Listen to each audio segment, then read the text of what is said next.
拄着看过武汉肺炎，伊的确诊的人数甲死亡的病例，你就知讲这个疫情真严重。当然，你若随时锁定华视新闻，就使掌握最新的消息。再来关心天气的消息，今日日是冷空气减弱，气温回升，北部包括花莲、台东、高雄拢回升到22到25度，中南部甚至已经到27到28度啊！若要把握这个好天气，爱把握，因为明仔载又搁要变天啊！明下晡开始的锋面通过了，冷气团落南北台湾会搁变湿凉。这波冷空气上爱强的时间是礼拜六甲礼拜，中部以北、东北部低温有可能到12度。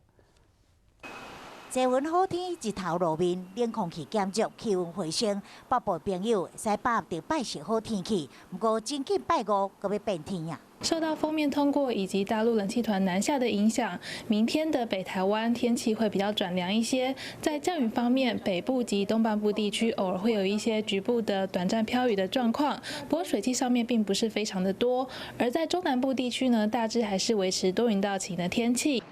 尤其是北部高温，甲前一天比起来是下降3度到6度。今仔日北部高温有24度，明仔载受到东北季风的影响，会降到19度。拜六也有大陆冷气团，低温是12度。周五、周六的北部以及东半部地区是属于比较湿凉一些的天气，那中南部地区呢，则是一个日夜温差比较大的形态。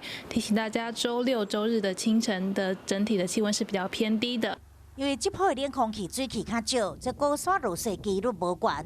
注意天气变化，尤其是元宵节出门去商店，一定爱穿好烧。